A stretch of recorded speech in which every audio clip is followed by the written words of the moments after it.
The Elves and the Shoemaker. There was once a shoemaker who worked very hard and was very honest, but he still could not earn enough to live upon, and at last all he had in the world was gone, save just leather enough to make one pair of shoes. Then he cut his leather out, all ready to make up the next day, meaning to rise early in the morning to his work.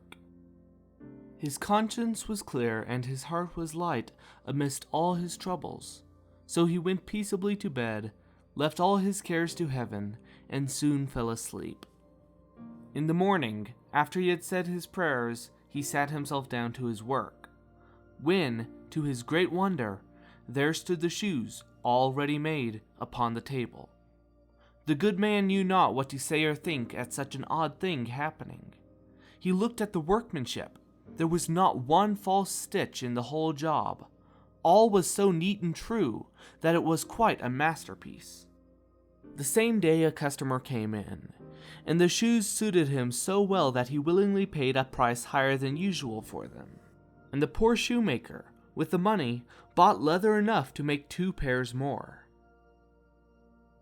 In the evening he cut out the work, and went to bed early, that he might get up and begin betimes next day. But he was saved all the trouble, for when he got up in the morning the work was done ready to his hand. Soon in came buyers, who paid him handsomely for his goods, so that he bought leather enough for 4 pair more. He cut out the work again overnight and found it done in the morning, as before, and so it went on for some time. What was got ready in the evening was always done by daybreak, and the good man soon became thriving and well off again.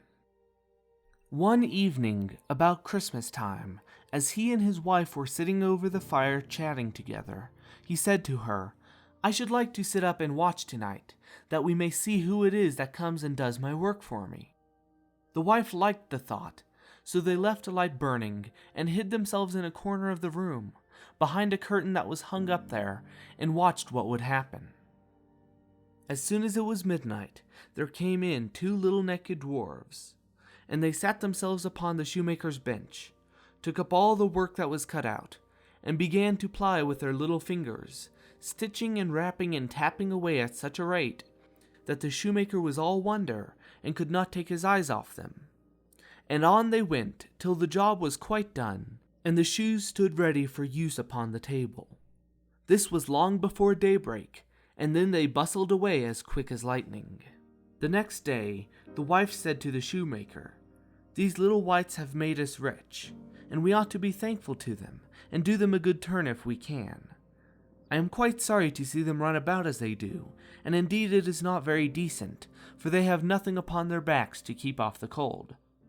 I'll tell you what, I will make each of them a shirt, and a coat and waistcoat, and a pair of pantaloons into the bargain, and do you each of them make a little pair of shoes." The thought pleased the good cobbler very much, and one evening, when all the things were ready, they laid them on the table instead of the work that they used to cut out, and then went and hid themselves to watch what the little elves would do.